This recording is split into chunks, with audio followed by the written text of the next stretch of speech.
Grouper is one of the most precious types of seafood.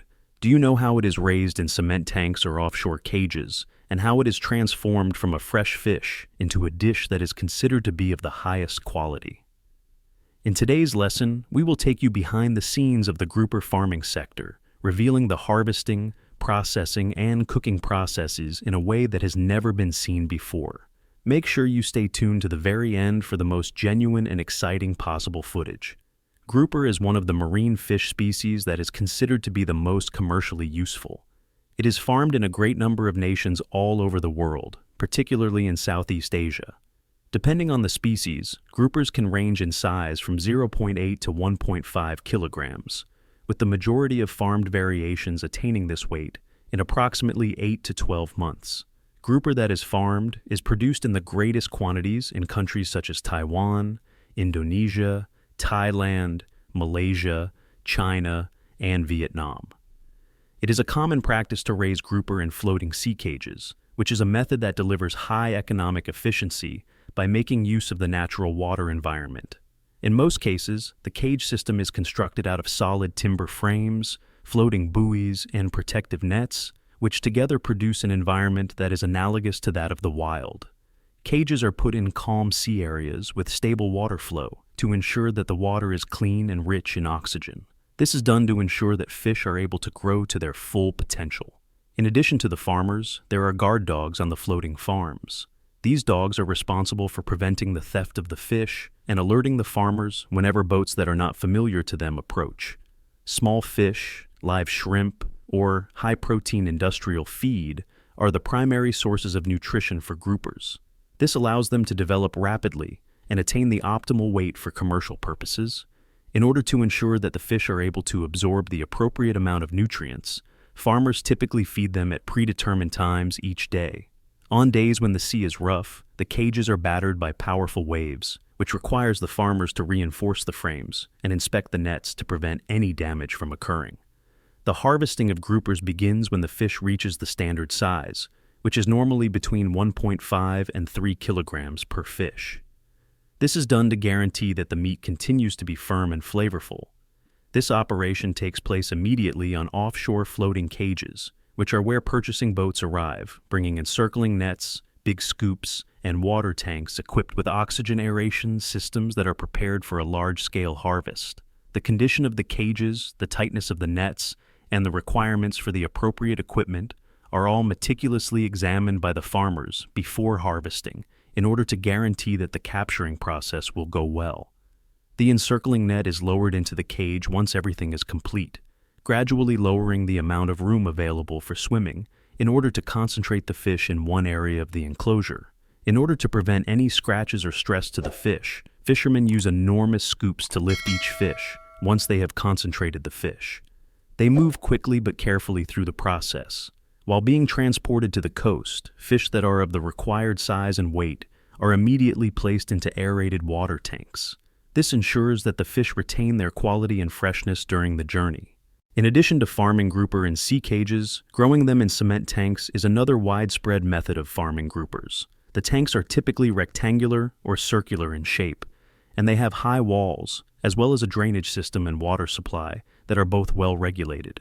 The aeration systems that are put inside the tanks are designed to maintain the levels of dissolved oxygen, which in turn ensures the healthy growth of the fish and reduces the danger of sickness. When the fish reach the standard weight, the farmers catch them by hand and place them in large plastic baskets so that they can be transported with ease. Before being placed onto transport vehicles for delivery to the market, each basket is meticulously weighed at the pickup location in order to ascertain the precise weight of the baskets. The use of grouper as a seafood ingredient is extremely common. When you buy grouper at markets or seafood stores, the seller will typically fillet and chop the fish into pieces upon your request. This will save you time that would have been spent preparing the fish. You only need to give the fish a quick rinse with water after you have brought it home before you begin cooking it. The preparation of grouper can be done in a variety of ways, according to the individual's preferences. Because of its scrumptious flavor and strong nutritional value, grouper is consistently an excellent option for dinners that are shared with the family.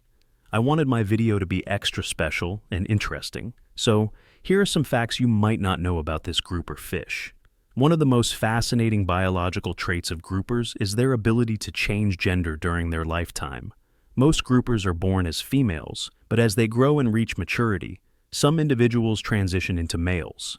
This process, known as sequential hermaphroditism, ensures a balanced population structure and enhances reproductive success. The transformation is often triggered by social or environmental factors. For example, when dominant males in a population disappear, the largest and most mature female may undergo a hormonal shift, turning into a male to take on the role of a breeder. This remarkable adaptation helps maintain genetic diversity and increases the chances of successful reproduction in wild populations. Besides, groupers are known for their impressive lifespan, with some species capable of living over 30 to 50 years in the wild. This makes them one of the longest-living predatory fish in marine ecosystems. Their longevity allows them to develop advanced hunting strategies and accumulate survival experience over the years. However, this slow growth rate and long lifespan also make them particularly vulnerable to overfishing.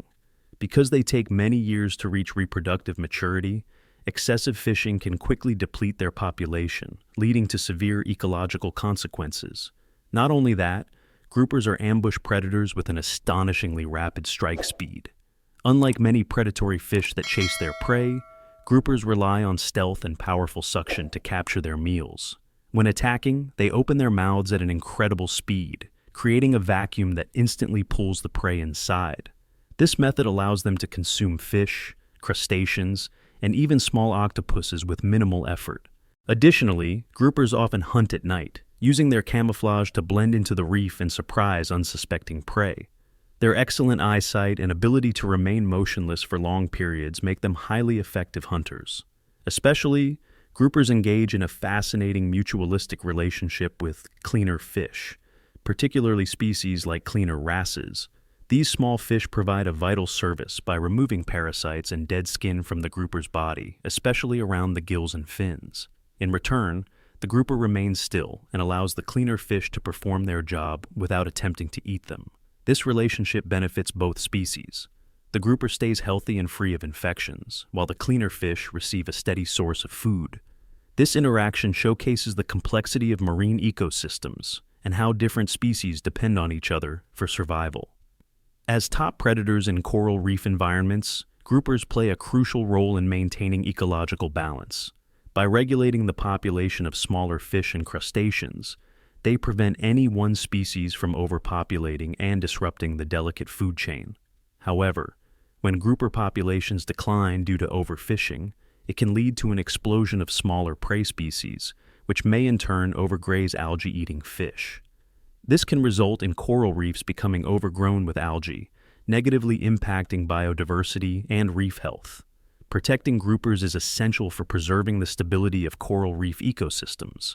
Several large grouper species, such as the giant grouper, Epinephelus lanceolatus, are now considered vulnerable or endangered due to excessive fishing.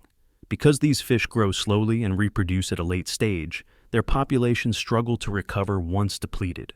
Overfishing is especially problematic in regions where groupers are in high demand for luxury seafood markets. Some species are captured before they reach reproductive maturity, which further accelerates population decline. Conservation efforts, such as size limits and marine protected areas, are crucial to ensuring the survival of these magnificent fish. While many people think of fish as silent creatures, groupers are capable of producing sounds to communicate. They create deep, low-frequency noises by vibrating their swim bladders, which can be used for various purposes such as warning off rivals, attracting mates, or signaling distress. In some cases, groupers use sound to coordinate hunting efforts with other predators. For example, groupers have been observed teaming up with moray eels to hunt more effectively. The grouper may emit a specific sound to signal the eel to enter a crevice, flushing out hidden prey that the grouper can then capture. This level of interspecies cooperation highlights the intelligence and adaptability of groupers. While most grouper farming occurs in sea cages or cement tanks, an emerging method involves the use of recirculating aquaculture systems, RAS. This is a highly controlled environment where water is continuously filtered and recirculated, reducing waste and improving sustainability. RAS technology allows for grouper farming in urban areas or regions with limited natural water sources. It also minimizes exposure to diseases and environmental pollutants, making it a promising solution for sustainable seafood production. As concerns about overfishing grow, advancements in RAS could play a key role in ensuring the future supply of grouper without harming wild populations. In short, these lesser-known aspects of groupers reveal their extraordinary biology, ecological importance, and the challenges they face. From their ability to change gender and communicate through sounds to their critical role in marine ecosystems, groupers are far more complex and fascinating than they may appear at first glance. Protecting these remarkable fish is not only vital for biodiversity, but also essential for the sustainability of our oceans.